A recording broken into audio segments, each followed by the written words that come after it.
Que la paz de Dios sea con cada uno de ustedes. Este es el Ministerio Jesucristo, la Piedra Viva. Este quien le habla es el evangelista Elías Álvarez, dándole un saludo de parte del Señor. Y si está pasando por pruebas, está pasando por tribulaciones, le pedimos a Dios que le dé fuerza, le pedimos a Dios que le dé ánimo y le pedimos a Dios que le dé la respuesta para la salida. Dios siempre está con nosotros en todo momento. Sean momentos buenos, sean momentos difíciles, momentos apretados, momentos oscuros. Dios siempre está con nosotros. Y le doy gracias a Dios porque Él es fiel y fiel hasta el fin. Así que si hoy estás alegre, contento o estás pasando por situaciones, sé fortalecido en el Señor en todas las áreas. Seguimos con Biblia 102, la parte 4. Y estamos hablando acerca de la vida de Abraham. Ya habíamos hablado ciertas peculiaridades acerca de Abraham y yo quiero que usted vaya viendo, mientras vamos leyendo la vida de Abraham, usted pueda identificarse, porque cuando nosotros leemos Abraham, yo quiero que usted vea que Dios se acerca a Abraham. No es porque él es una persona con unos talentos extraordinarios y sobrepasa a todos los demás y tiene un don en el arte, un don en el canto, un don para poder tallar, un don para poder sembrar. No es eso, sino que Dios conoce el corazón de él y lo separa para él.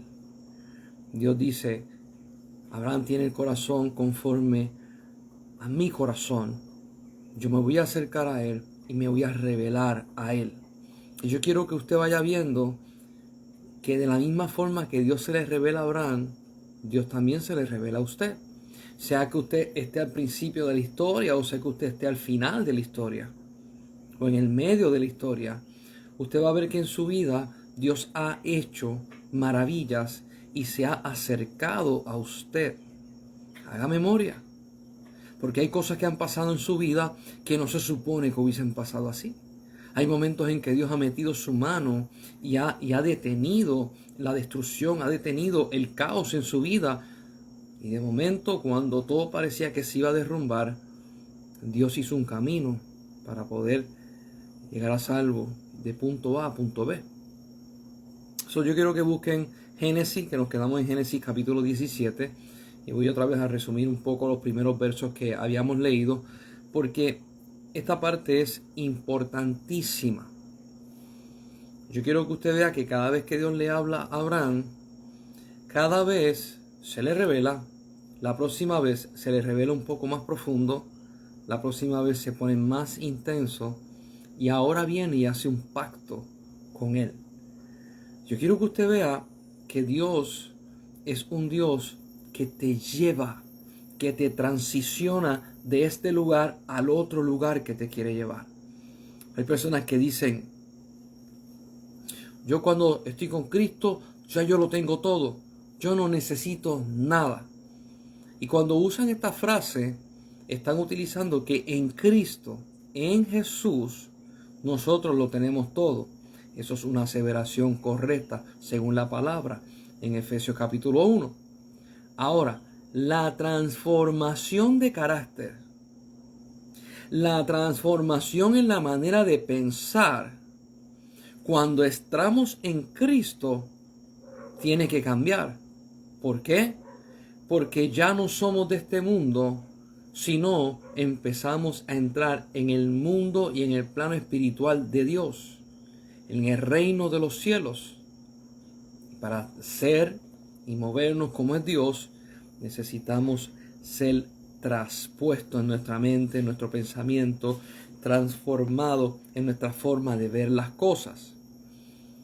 Y si no fuera así, entonces ¿por qué Jesús, cuando vino a la tierra, tomó el tiempo de predicar, tomó el tiempo de decir: haced tales cosas para que se parezcan a vuestro Padre Celestial? Tomó el tiempo para explicar que para el hombre muchas o todas las cosas son imposibles, incluyendo la salvación, pero para Dios nada es imposible. Y es el deseo de Dios acercándose hacia el hombre. Y una de las cosas que yo quiero enfatizar es que Dios sí quiere acercarse al hombre. Dios sí quiere acercarse a tu vida. Dios sí quiere revelarse a tu vida. Pero el problema está en que hay revelaciones que primero tienen que haber transformaciones en ti para que entonces Él te las pueda revelar.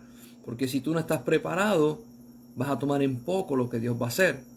Eso es como si tú agarras a un nene de 5 años y le dices, aquí tienes las llaves del carro mío, te regalo el carro para que hagas lo que tú quieras con él. El niño de 5 años no puede hacer nada con un vehículo, no puede sacar licencia, ni siquiera los pies le llegan al pedal, ni siquiera cuando se sienta en el asiento puede ver por el parabrisas. No es el momento. Hay que esperar que el niño crezca, hay que esperar que el niño madure, que el niño entienda lo que es bueno y malo, que entienda lo que puede ser consecuencia, que entienda lo que son responsabilidades, para entonces después, con una licencia, darle el carro. Y Dios con nosotros nos quiere llevar desde punto cero, de no saber nada, a la altura y en la anchura del varón perfecto que es Jesucristo. Y yo te quiero llevar a través de Abraham para que tú veas cómo Dios lo va transicionando, va exponiéndolo para que su corazón y su mente sean transformadas y él esté preparado para un encuentro directo con Dios. Vamos para Génesis capítulo 17 y vamos a leer los primeros versos rápido porque lo habíamos discutido, pero es para poder resumir. Dice, era Abraham de edad de 99 años cuando le apareció Jehová y le dijo, yo soy el Dios Todopoderoso, anda delante de mí y sé perfecto. Y pondré mi pacto entre mí y ti, y te multiplicaré en gran manera. Entonces Abraham se postró sobre su rostro, y Dios habló con él diciendo, he aquí mi pacto es contigo, y serás padre de muchedumbres de gente. Y no se llamará más tu nombre Abraham, sino que tu nombre será Abraham, porque te he puesto por padre de muchedumbres de gente, y te multiplicaré en gran manera, y haré naciones de ti, y reyes saldrán de ti, y estableceré mi pacto entre mí y tú, y tu descendencia después de ti, en sus generaciones, por pacto perpetuo, para ser tu Dios, y él de tu descendencia después de ti. Me quiero detener en el verso 7, porque quiero presentar una realidad de Dios que a veces la gente pasa por alto. Dios es un Dios de conexión. Dios es un Dios de generaciones. Desde la creación del hombre, Adán, y Génesis 3:15, que lo estudiamos, que dice, esa es la primera promesa de que va a venir un Salvador a través del linaje de la mujer. Dios conecta todas las generaciones con propósito. ¿Ok? Hay mucha gente que dice, no, pero yo no soy judío, yo no tengo una genealogía que yo pueda contar. Bueno, te voy a enseñar 2 genealogías. Si usted busca en el libro de Mateo y en el libro de Lucas, la genealogía de Jesús, usted va a ver que van a haber mención de diferentes nombres y entre ellos unos nombres en específico. Usted busca Mateo y tiene que estar el nombre de David, que Jesús venía del linaje de David, a raíz de Jesse. Tiene que estar el nombre de Abraham, porque allí empieza todo. ¿Ok? Jesús utiliza la genealogía humana para poder cumplir la parte que le toca humanamente de su sacrificio. Mas cuando Jesús resucita, y usted lee en Juan capítulo 1, dice, vamos a buscarlo, Juan capítulo 1, para que después la gente diga, mira, sé dónde es, él lo explicó, pero la Biblia lo dice, y sé dónde está, y sé cómo manejarlo. Juan capítulo 1 te habla acerca de algo extraordinario, y esto también lo tocamos en estudios anteriores. Dice Juan, ya casi llego. Dice Juan capítulo 1, el 12, dice, mas a todos los que les recibieron, a los que creen en su nombre, les dio potestad de ser hechos hijos de Dios. Este es el otro linaje, donde cuando tú crees en Jesucristo como tu Salvador, el linaje tuyo es directo con Dios. Te quiero presentar estas dos cosas para que tú puedas ver la importancia de Abraham y el linaje, y la importancia del cumplimiento y el linaje de Jesús. Porque se les da potestad de ser hechos hijos de Dios. Esto es una nueva creación, la creación de los que son salvos a través de Jesucristo y nacen de nuevo a través del Espíritu. Por lo tanto, mientras el judío tiene que extender su genealogía hasta Abraham, yo y tú vamos directo con esta genealogía. Yo, Elías Álvarez, nacido por el sacrificio de Jesús, salvo por Jesucristo, y mi Padre es Dios. Esa es mi genealogía y esa es tu genealogía. Cuando vamos al pueblo judío, que es un pueblo que va a representar a Dios de forma carnal, la genealogía tiene que ver mucho por causa de las promesas. Mas cuando vamos a los gentiles, que se les ha anunciado el evangelio, nosotros, por causa de que somos injertados en Jesús, nos convertimos en hijos legítimos y somos directamente de la genealogía de Jesús. Y esto es algo bien especial, bien espectacular. Pero entonces cuando vamos a Génesis capítulo 17, el verso 7, mire cómo dice: y estableceré mi pacto entre mí y ti, y añade, y tu descendencia después de ti en sus generaciones por pacto perpetuo. Significa que antes que naciera Isaac, que antes que naciera Jacob, que antes que nacieran todos los hijos de Jacob y después todas las tribus, ya Dios está haciendo un pacto con Abraham. Perpetuo, perpetuo. Ahora, yo quiero que usted vea que este pacto tiene un parecido al pacto que hizo Dios con Adán. Le dijo a Adán: multiplícate, hinche la tierra y cuídala. Entonces, vemos que Adán cae en pecado, pero Dios viene y busca la puerta y hace un camino para salvación. Y a través de Abraham retoma una promesa para hacerla viva, para que después de muchos siglos haya una redención. Redención significa volver lo que se fue de lugar, lo que se fue de título, lo que se fue de posición, retomarlo y traerlo de vuelta y ponerlo en su lugar. Y esto usted lo va a empezar a ver con Abraham. Qué delicadeza tiene Dios cuando Dios viene y empieza a operar en tu vida y empieza a traer y a reconstruir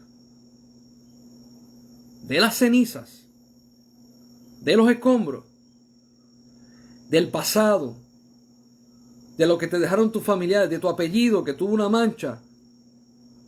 Y Dios viene a restituir y a traer honra y a traer otra vez validez a tu vida. Y aquí viene Dios y le dice: estoy haciendo este pacto contigo, pero al hacerlo contigo, todas tus generaciones y sus hijos también son con este pacto, y es perpetuo para siempre. Dios es un Dios de generaciones y yo quiero que tú lo veas como una línea larga. Todas las generaciones como una línea larga. Todas las generaciones se trastocan. Todas las generaciones tienen que ver uno con los otros. Por eso que es imposible que en estos tiempos que estamos viviendo, yo veo que la gente, mientras tenemos este aparato que estoy utilizando, un teléfono inteligente, tenemos para poder comunicarnos, pero si usted se ha dado cuenta, por causa del aparato, estamos hablando menos en persona somos impersonales y tenemos menos conexión con las personas y nos estamos desconectando de realidades. Y Dios es un Dios de conectividad y de relaciones que se extienden aún fuera de la naturaleza humana, carnal, sino que se extiende a vínculos espirituales donde hay una conexión eterna que no necesita de carne. Y aquí este pacto Dios lo está haciendo con unas conexiones eternas de gente que no ha nacido, pero van a existir. De gente que no existen, pero están dentro de los lomos de Abraham. Y Dios toma en consideración eso. Yo quiero que usted se mire y usted diga, wow, todas mis generaciones, para atrás y para adelante, dependen de esta relación que yo tengo con Dios. Porque Dios quiere, Dios anhela, pero yo me tengo que acercar. Yo quiero ver la obra de Dios sobre mis hijos, sobre mis nietos, sobre mis sobrinos, sobre mis padres, sobre mis abuelos, sobre mis bisabuelos, sobre mi gente, sobre mi nación, sobre mi pueblo, sobre mi iglesia. Dios es un Dios que conecta. Por eso es que yo estoy en mucho desacuerdo cuando sin querer solamente vemos las bendiciones de Dios para mí y no vemos la bendición de Dios como conecta para todos. Jesús no vino por él. Jesús vino por ti, por mí, por las generaciones pasadas, por las presentes y por las del futuro. Ese sacrificio fue para conectarnos a todos con el Padre. Yo quiero que usted vaya viendo cómo Dios trata este tema con Abraham, porque también lo trata así con nosotros. Mire lo que dice: será perpetuo para ser tu Dios. Este pacto es para ser tu Dios y el de tu descendencia después de ti.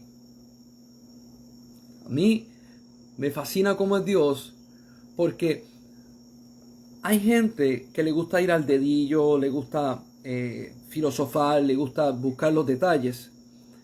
Pero aquí ya Dios tiene una relación con Abraham. Y como tiene la relación con Abraham, ya no tiene que volver a repetirlo del principio. Ahora empieza Dios a soltar de su bendición. Ahora empieza Dios a soltar y a decirle: yo soy tu Dios y de tu generación. Entonces el 8 dice: y te daré a ti y a tu descendencia después de ti la tierra en que moran toda la tierra de Canaán en heredad perpetua, y será el Dios de ellos. Yo quiero que usted subraye toda la tierra de Canaán en heredad perpetua. ¿Por qué? Esto que está puesto ahí es el testamento de compra por Dios de Canaán para los judíos. Y dice: y esa herencia, ese terreno, esa tierra es tuya para siempre. Si usted ha estado pendiente en los últimos años, en las últimas décadas, cuando vino la Segunda Guerra Mundial, que eso fue un desastre. Muchos judíos, millones de judíos murieron y pasaron atrocidades. Pero después, de una forma milagrosa, lo que dejó de ser el país de Israel se vuelve y se convierte otra vez en una nación pequeña. Y vuelven los judíos a tomar posesión de su tierra. Y ahí es que, si no me equivoco, viene la guerra de los 7 días. Se levantaron muchos, no sé, fueron más de 4 o 5 países en contra de Israel y lo vinieron a invadir y a destruir. En 7 días se acabó la guerra. Israel teniendo tanques de guerra viejísimos, armamento viejísimo. Hay un montón de historias, de relatos y de evidencia donde en una ocasión fueron un grupo de aviones para atacar a Israel y un montón de pájaros se le toparon de frente y los aviones cayeron al suelo. En otra parte había unos tanques que estaban entrando al territorio de Israel. Y estamos hablando del siglo pasado. Y dice la historia que los que estaban en los tanques pararon los tanques y salieron corriendo. Y la gente se fue huyendo y dejaron todos los tanques ahí. Cuando le preguntaron a los soldados, dijeron: vimos a un gigante y más o menos lo ponían de 20 a 30 pies de alto, que decía que venía en contra de ellos. Y el temor los acogió y dejaron tanques y dejaron todo y se fueron. En 7 días se acabó la guerra. Israel hoy en día es una nación y una nación que habita la tierra de Canaán. Mire cómo es esto. Dios le dijo en este verso 8, esa tierra de Canaán será heredad perpetua y seré el Dios de ellos. Esta promesa se le da a Abraham y todavía está vigente sobre Israel. Ay, santo Dios. Entonces dice el 9, dijo de nuevo Dios a Abraham, en cuanto a ti, guardará mi pacto, tú y tu descendencia después de ti, por sus generaciones. Este es mi pacto, que guardaréis entre mí y vosotros y tu descendencia después de ti. Será circuncidado todo varón de entre vosotros. Circuncidaréis pues la carne de vuestro prepucio y será por señal del pacto entre mí y vosotros. Y de edad de 8 días de circuncidado, de 8 días será circuncidado todo varón entre vosotros por vuestras generaciones. El nacido en casa y el comprado por dinero a cualquier extranjero que no fuera de tu linaje. Y voy a resumir porque te vuelvo y te da detalles. Dios le dice a Abraham, a los hombres vas a circuncidar el prepucio, esa es la carne que se extiende por encima de su órgano reproductivo, se va a cortar y entonces esa carne se va a botar y esa marca que queda allí va a ser una marca del pacto de Dios con Israel, con Abraham y Dios. Esto es importantísimo. Esto es importantísimo porque más adelante en el Nuevo Testamento te habla acerca de la circuncisión y qué significa. Esto lo vamos a estar tocando más adelante. Pero Dios le dice, se va a circuncidar todo hombre, sea que haya nacido con los tuyos, sea que tú lo hayas comprado. O sea, si compraste un esclavo, si se añadió alguien a ti, todos los hombres tienen que ser circuncidados. Y voy a resumir un poco esto, porque entonces Abraham se circuncida a los 99 años. Mi hermano, eso es doloroso. Yo hablé con un hombre que a los 12 años de edad, los papás le preguntaron y eso, y circuncidaron a ese muchacho. Me dice, Elías, eso es doloroso, doloroso, doloroso. Doloroso porque no es un día, no son 2 días, no son 3 días, es una semana entera. Y el dolor es inexplicable. Entonces Abraham, 99 años, wow, se circuncidó, Dios mío. Más adelante dice que con su hijo Ismael y los siervos y todos se circuncidaron para hacer ese pacto con Dios. Yo quiero que usted vaya entendiendo algo. Dios es un Dios de pactos y los pactos son de sangre. Apúntelo por ahí. Los pactos de Dios son de sangre. Cuando Adán cae junto con Eva, se encuentran desnudos, Dios le habla, Dios le da las maldiciones por causa de lo que hicieron. Dice la Biblia que Dios los viste de pieles.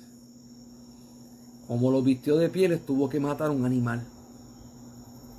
Tuvo que matar un animal, derramar sangre para cubrir la vergüenza de Adán y de Eva. Un Dios de pacto, de sangre. Y aquí viene y le dice a Abraham, vas a circuncidar a ti y a tus hijos, a todos los hombres que están allá adentro y a todo aquel que venga de los extranjeros que tú hayas comprado, los vas a circuncidar. Y cuando se circuncida, se bota sangre. Pacto de sangre. Esto tiene un peso increíble. Esto tiene un peso increíble. ¿Por qué? Porque dice la Biblia que sin derramamiento de sangre no hay perdón de pecados. Y esto lo vamos a estar tocando más adelante cuando Dios le dice a Moisés acerca de las expiaciones, de los diferentes tipos de sacrificios que hay que dar para ser expiados por pecados, diversos pecados. Tiene que haber derramamiento de sangre. derramamiento de sangre es muy importante al punto que la Biblia dice que en la sangre está la vida. Cada vez que hay un pacto y se derrama sangre, se firma con la esencia de la vida el pacto que tú estás haciendo. Qué brutal y qué espectacular de que Dios le está diciendo a Abraham, con todo lo que tú eres, pacta conmigo. ¡Wow! Hay gente que dice, yo te doy mi palabra. Y hoy en día la palabra no vale nada. Es como el viento, está aquí y después se fue. Pero pactar con sangre es otra cosa. Santo Dios. Y entonces le empieza a explicar y le dice a Abraham de que ya no llames a tu esposa Sarai. Llámala Sara, porque ella va a ser madre de muchedumbres. Y le explica también que a través de ella van a nacer reyes. Abraham viene y dice, ¿y qué va a pasar con Ismael? Intercede por Ismael, porque es su hijo, no es el hijo de Sara, no es el hijo de la promesa, pero es su hijo. Y Dios le dice, a él lo voy a bendecir también, al punto que de él van a salir 12 reyes. Yo quiero que usted vaya viendo la buena voluntad de Dios para con esto. Y lo voy a mencionar ahora porque posiblemente cuando vayamos a leer se me puede escapar. Isaac e Ismael no tenían problemas entre ellos dos. Al punto que cuando la Biblia dice que Abraham muere, Isaac, Ismael y los otros hermanos fueron para la sepultura de Abraham. Y usted va a decir, pero eso no es lo que yo veo con los árabes y con los judíos. Póngase a buscar en la historia que la división de los árabes y los judíos no siempre fue así. Al principio no había división, sino que se reconocían y se respetaban. Todos estos problemas de los árabes, de la Torá, del Corán, todos estos problemas vinieron después, siglos después. Pero cuando esto pasó, no había división. Por eso yo les digo a la gente, lee la Biblia, busca en la historia y vas a encontrar la verdad de las cosas. Porque yo he escuchado personas que ponen a Isaac y a Ismael en contienda desde que nacen. Y cuando tú buscas la Biblia, no aparece eso. Yo estaba escuchando un judío, que lo escucho de vez en cuando, que se llama judío cristiano, Daniel Lapin, y él estaba diciendo de que eran fraternos, eran amistosos, se buscaban y se ayudaban. Entre los escritos que ellos tenían no había odio. El odio vino a ser siglos después, causado por hombres que pusieron mentira entre las creencias árabes y los judíos. Al principio no fue así. Entonces, él le pide por Ismael y Dios le dice, lo voy a bendecir, le voy a dar 12 reyes y esto va a ser bendecido. Dios mío, ¿cómo se tuvo que haber sentido Abraham? Bendecido hasta más no poder. Hay un hijo de la promesa que va a heredar y le va a dar muchos hijos. Y hay otro hijo que no va a heredar, pero Dios lo va a bendecir. ¿Será posible que Dios en su infinita misericordia, queriendo bendecir a todo el mundo, extiende su favor y su gracia a todos? Nosotros los seres humanos tendemos a hacer diferencia. Decimos, no, si el tipo es un pillo, un ratero o un ladrón, no merece ser salvo. Pero si es un doctor, sí. Si es un abogado, sí. Si es un ingeniero, sí. Estoy simplemente mencionando un concepto. Cuando la realidad del caso es que la salvación es para todos.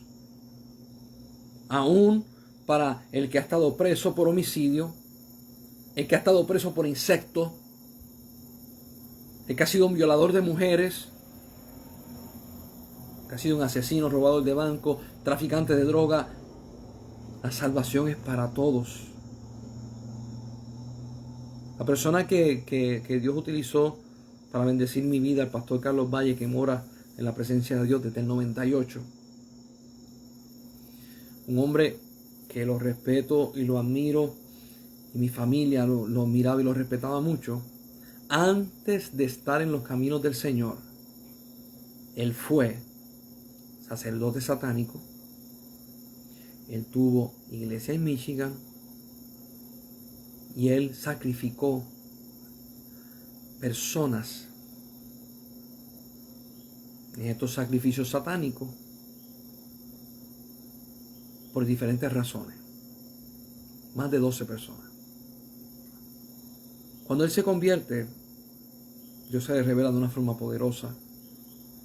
Él lo deja todo, le da la espalda a todo eso y se pone a vivir para Cristo. Mire qué interesante. Yo fui enseñado, discipulado por este hombre. Que para muchos, cuando él estaba en la oscuridad, no merecía ser salvo. Sin embargo, para que haya un hilo conector y usted pueda entender cómo Dios conecta las generaciones, cuando él estaba metido en el satanismo, había una persona que no cesaba de orar por él. Cuando le diga el nombre, usted lo va a saber, usted va a decir, oh, wow. Porque esta persona, que era vecino, al cruzar la calle, yo lo conocí en persona, fui allí, al cruzar la calle, donde nació y vivió Carlos desde niño. Esta persona, su esposa, cuidó a Carlos Valle desde que era niño. Y cuando él siempre oraba por él, y cuando se enteró que estaba metido en satanismo, oraba más por él.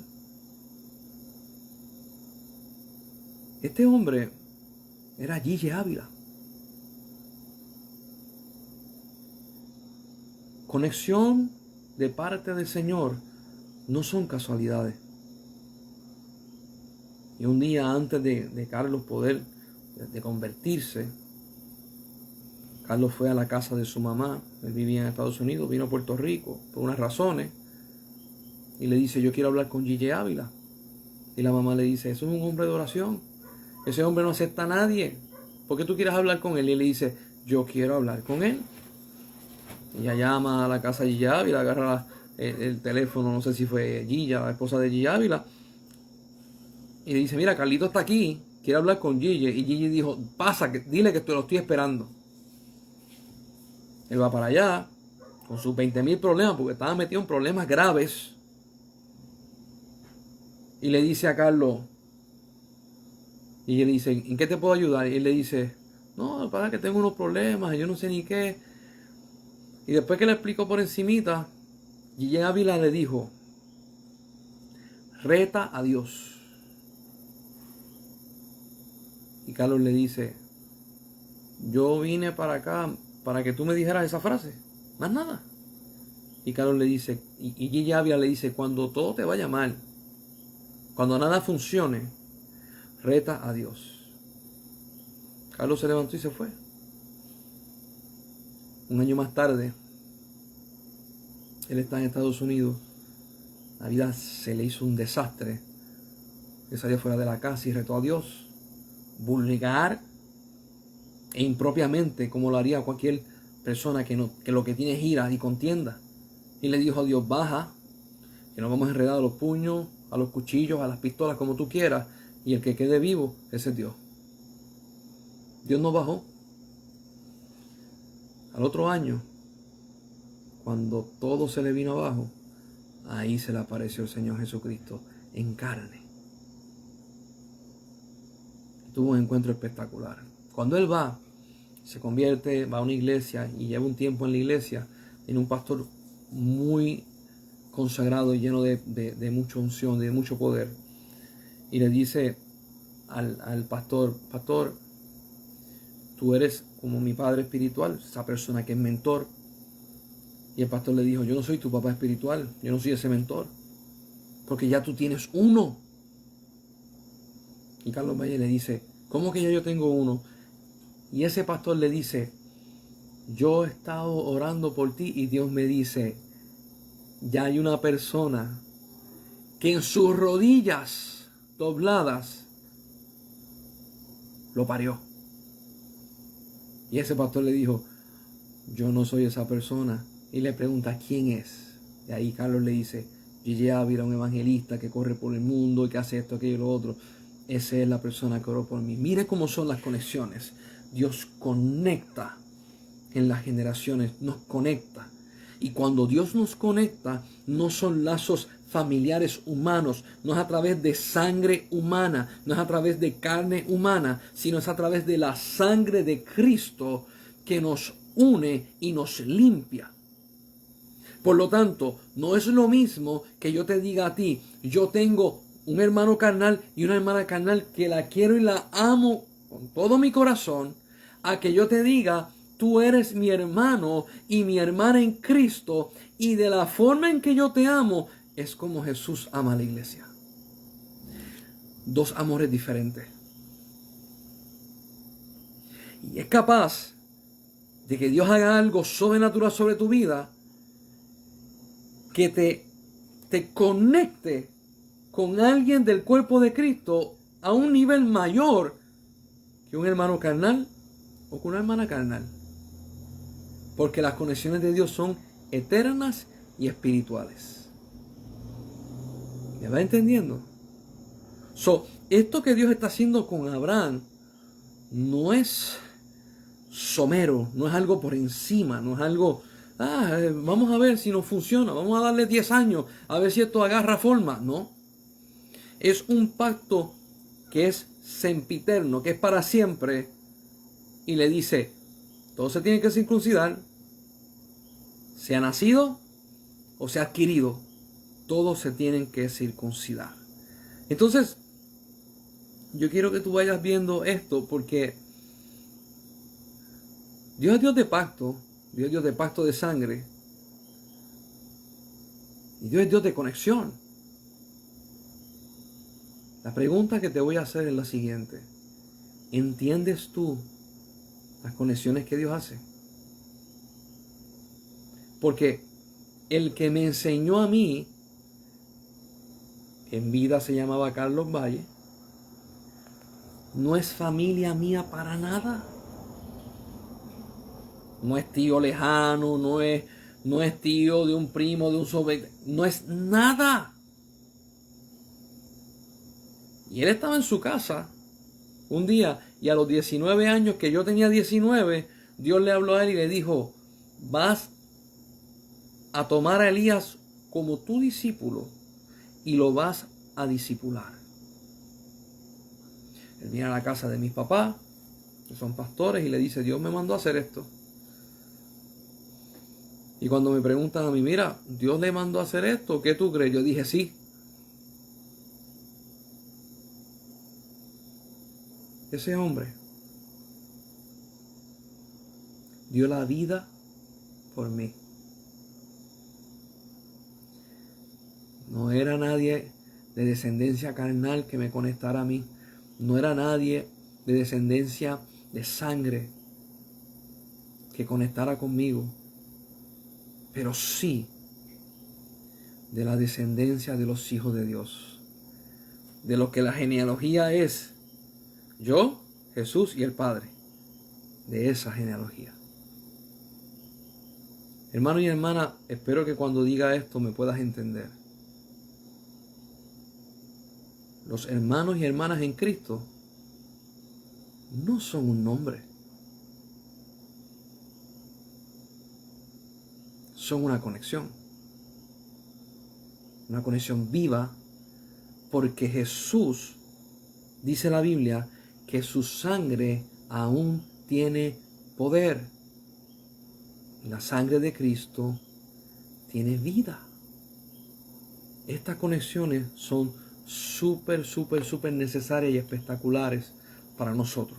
Ahora, quiero entrar en el capítulo 18. Y aquí yo me voy a tomar un tiempo.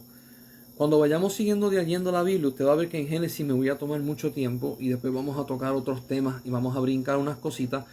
Pero Génesis es la base. Génesis es donde se explican muchas cosas. Génesis, sin Génesis, usted no tiene un punto de partida hacia los otros libros. Por lo tanto, si usted ha leído los evangelios, usted ha leído los profetas, usted ha leído, y Génesis no lo ha leído, no tiene punto de partida, y hasta que usted no lo lea, no va a entender el porqué de las profecías, el porqué del Éxodo, el porqué del Nuevo Testamento. Eso dice el 18, después le apareció Jehová en el encinar de Mamre. Esto es en otra ocasión, ¿ok?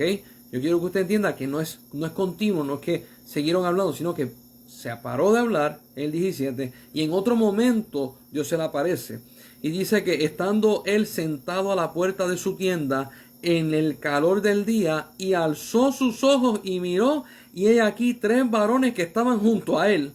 Y cuando los vio, salió corriendo a la puerta de su tienda y recibiólos y se postró en tierra. Un hombre de 100 años. Salió corriendo, porque los vio, salió corriendo, y cuando llega a la puerta que lo recibe, se postra. Un hombre de 100 años. Un hombre que era dueño y señor de muchos hombres que eran sus siervos y de mucho ganado. Tenía mucho dinero. Este hombre sale corriendo y se postra delante de 3 aparentemente desconocidos para nosotros. Para él no. ¿Por qué para él no? Porque ya había una relación. Dice el 3, y dijo, Señor, si ahora he hallado gracia en tus ojos, te ruego que no pases de tu siervo, que se traiga ahora un poco de agua y lavad vuestros pies y recostaos debajo de un árbol, y traeré un bocado de pan y sustentad vuestro corazón, y después pasaréis, pues por eso habéis pasado cerca de vuestro siervo. Y ellos dijeron, haz así como has dicho. Entonces Abraham fue deprisa a la tienda de Sara y le dijo, toma pronto 3 medidas de flor de harina y amasa y haz panes cocidos debajo del rescoldo. Y corrió Abraham a las vacas y tomó un becerro tierno y bueno y lo dio al criado, y éste se dio prisa a prepararlo. Tomó también mantequilla y leche y el becerro que había preparado y lo puso delante de ellos, y él se estuvo con ellos debajo del árbol y comieron. Voy a ir poco a poco. 3 hombres se aparecieron. Abraham reconoce que estos hombres no son de naturaleza humana, porque se aparecieron cerca de él. Él no los vio venir caminando a la distancia. Se aparecieron.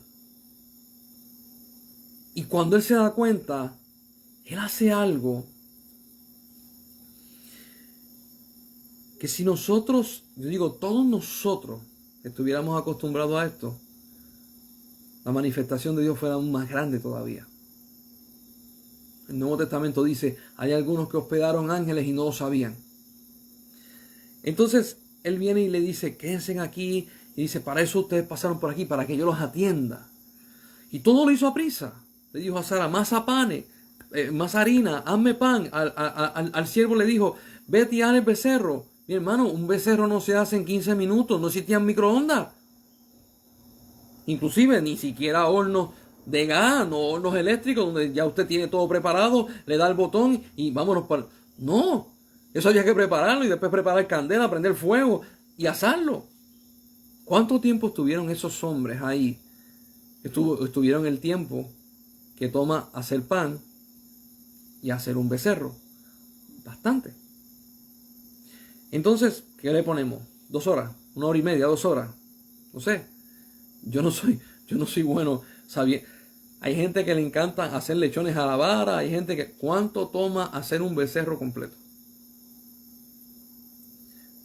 Si alguien sabe, me escribe. Entonces, dice que se sentó. Yo quiero que usted vea esta parte tan interesante.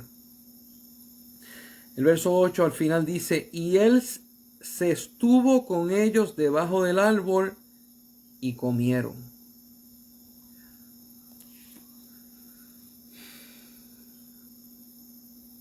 Hay gente que dicen, no, eso de plano espiritual, eso no, eso de las cosas sobrenaturales, eso fue para el tiempo de Jesús. No, pero esto pasó muchos siglos antes de Jesús. Abraham se sentó a comer con Dios. Yo quiero que usted lo vea. Abraham se sentó a comer con Dios. Abraham hizo comida, preparó comida, se sentó debajo del árbol junto con ellos y comieron. ¿Qué clase de compañía? ¿Cuál es el sentir que tuvo Abraham rodeado de estos tres hombres? Y el 9 dice, y le dijeron, ¿dónde está Sara, tu mujer? Yo quiero que usted se dé cuenta que no dijeron Sarai. Dijeron Sara. Porque ya Dios le había cambiado el nombre. Y cuando Dios cambia nombre, significa que cambió propósito. Y significa que no vuelve para atrás. Santo Dios, ¿dónde está Sara, tu mujer? Y él respondió, aquí en la tienda. Entonces dijo, de cierto volveré a ti, y según el tiempo de la vida, he aquí que Sara, tu mujer, tendrá un hijo. Y Sara escuchaba a la puerta de la tienda que estaba detrás de él. Y Abraham y Sara eran viejos de edad avanzada, y a Sara le había cesado ya la costumbre de las mujeres. En el capítulo 17 te dice que en ese tiempo Abraham tenía 100 y Sara tenía 90. Entonces dice el 12, se rió pues Sara entre sí diciendo, después que he envejecido, tendré deleite siendo también mi señor ya viejo. Entonces Jehová dijo a Abraham, Jehová dijo, ¿quién estaba comiendo con Abraham? El mismo Dios. ¿Quién estaba visitando de manera corporal? El mismo Dios. Hay gente que dice, no, Dios no puede comer porque Dios es espíritu. Mi hermano, Dios es soberano. Dios es soberano. Y no hay quien lo detenga.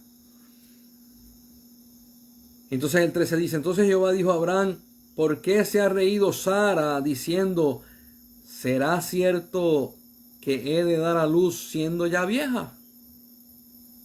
¿Hay para Dios alguna cosa difícil? Se lo dijo Dios. ¿Hay para Dios alguna, te lo digo yo ahora, ¿hay para Dios alguna cosa difícil en tu vida? Yo he tenido que hacerme esa pregunta y Dios me ha confrontado con eso. ¿Hay algo difícil para Dios? Claro que no. Para nosotros hay algo difícil. Uf, montones. Montones. Pero si tú le sirves a un Dios todopoderoso, al único Dios verdadero, que para Él no hay nada imposible, caminamos con Él, vivimos con Él, nos movemos en Él y Él hace como Él quiera. Y los beneficios nosotros los tenemos por causa de eso. Dice el 14, al tiempo señalado volveré a ti y según el tiempo de la vida, Sara tendrá un hijo. Se lo vuelve a repetir. Acuérdese, en hebreo, cuando se repiten las cosas dos veces, son ciertas y no caducan. Son establecidas. El 15 dice, entonces Sara negó diciendo, no me reí, porque tuvo miedo. Y él dijo, no es así, sino que te has reído. Ahora yo quiero que usted se ponga a pensar, ¿por qué está puesto este versículo ahí? Este versículo que, si lo miras de un punto de vista, es significante. O sea, para atrás y para adelante. Dios dijo y la persona se rió y dijo, pues, ¿cómo será esto? Entonces de momento Dios le dice, tú te reíste. Y entonces ella viene y dice, no, yo no me reí. Y él le dice, sí, tú te reíste. Yo quiero que usted agarre el sentir y la sensación de esto que está pasando. Dios está visitando a Abraham de forma carnal y sobrenatural a la misma vez. Dios le está dando una promesa y estas personas llamaron a Sara, preguntaron por Sara sin que Abraham les dijera su nombre. O sea, imagínense que usted, pongo en el caso mío, alguien se pare allí que yo no conozca, que yo no sepa quién es, y me diga, Elías Álvarez. Y yo le diga, ¿de dónde me conoce?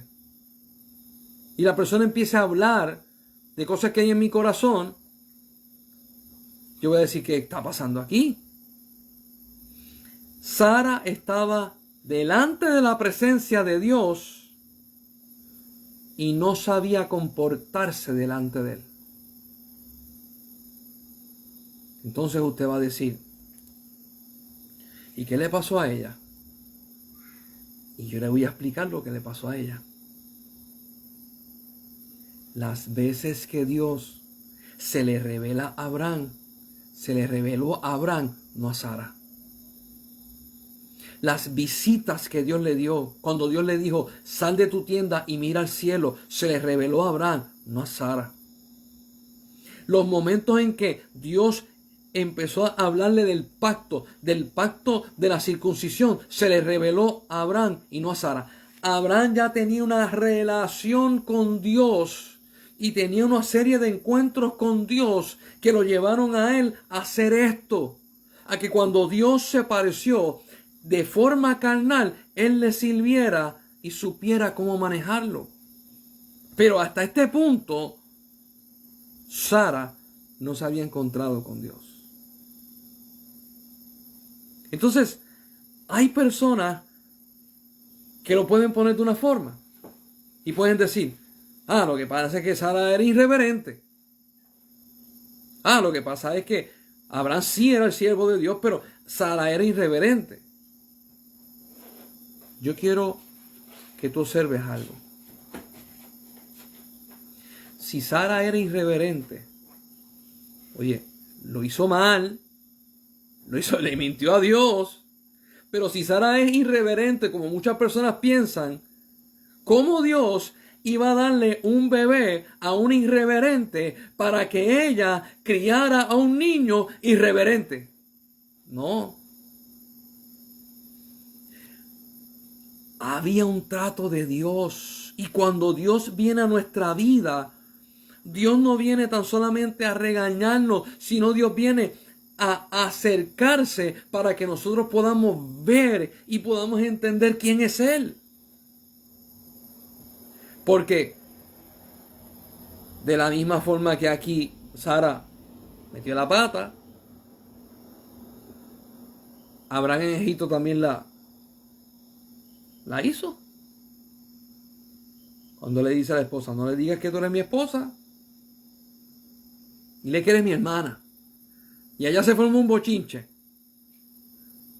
Pero usted se va a dar cuenta de que Abraham está creciendo en relación con Dios. Dios se le está manifestando.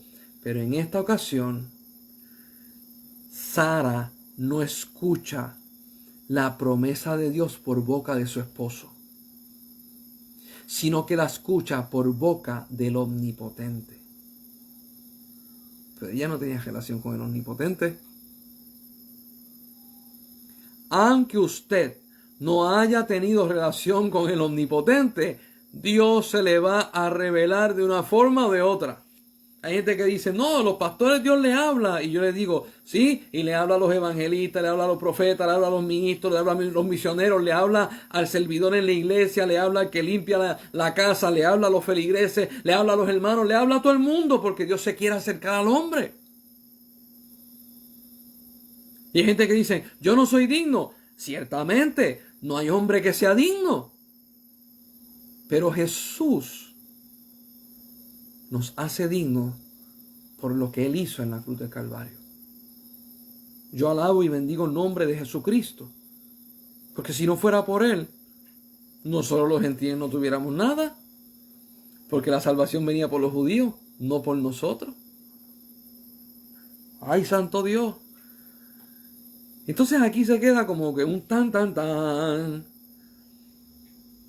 Sara le dice a Dios, no me reí. Yo no sé si usted se ha dado cuenta, pero cuando Dios habla es preciso y conciso. No se pone a hablar de más. Ella le dijo, no me reí. Y él le dijo, no es así, sino que te has reído. Si yo fuera Sara, estuviera tragando gordo. Porque, vamos a hablar claro, no es que yo he estado en la posición de Sara porque yo no voy a quedar encinta. Obviamente.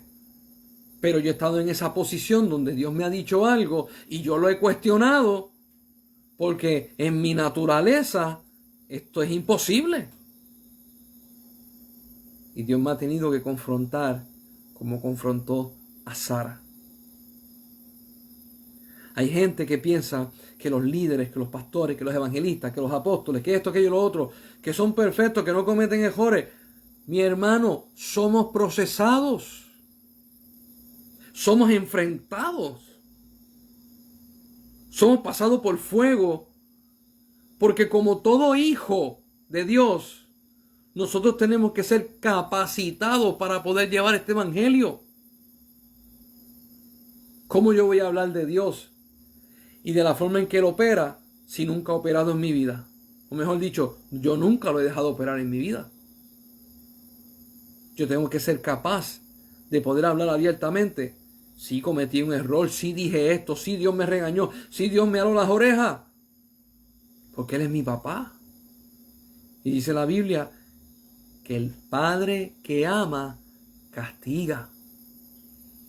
Y a la verdad que el castigo al principio parece malo, pero después da fruto, y fruto que es bueno y que permanece para siempre.